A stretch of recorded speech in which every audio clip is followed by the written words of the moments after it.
চলে আসলাম শাক বানানোর জন্য। দেখো কি সুন্দরভাবে শাক কেটে দিয়েছে আমার বর। দেখো শাকটাকে এত সুন্দর করে এবার কেটে দেওয়ার পরে কাটার আগে ধোয়া হয়নি, এই জন্য আমি এখন ধুয়ে নিলাম সুন্দরভাবে। চলে আসলাম নিয়ে শাক বানাতে। আর দেখো আলু বেগুন কেটে দিচ্ছে, আলু বেগুন ভেজে আমি এটা বানাবো। তো এখনও রান্না চাপাইনি, রান্না এবার চাপাচ্ছি। এই দেখো এদিকে ভাত, এদিকে কড়াই চাপাচ্ছি, আলু বেগুন ভেজে শাকটা করব। আর এটা হলো কলমির শাক বন্ধুরা।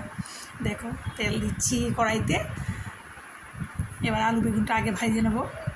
আলু বেগুনটা আগে ভেজে নুন হলুদ দিয়ে একটু ভেজে নেবো, ভালো করে একটু সুন্দর করে ভেজে নিতে হবে, তাহলে মানে শাকটা খেতে ভালো লাগে।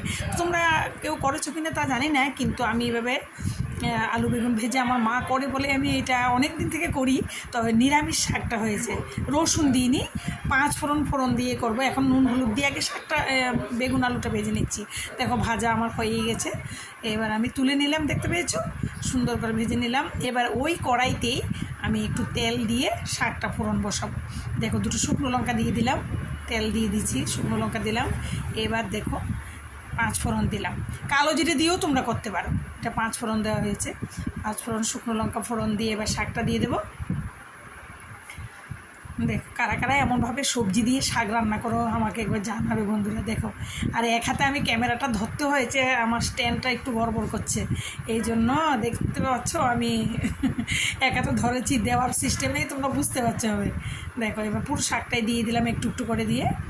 দেখো এটা কলমির শাক কিন্তু আমার খুব পছন্দ। আর লঙ্কাটাকে আমি বেশিরভাগ ভেঙে দিই, মাঝখান দিয়ে দিলে দেখতেও ভালো লাগে, কিন্তু আমি এইভাবেই দিয়ে দিই প্রায় সময়। তো এইভাবে দিয়ে দিলাম 2-3টে, এবার ভালো করে ঢেকে দিলাম। এবার ঢেকে মজিয়ে নেবো শাকটাকে।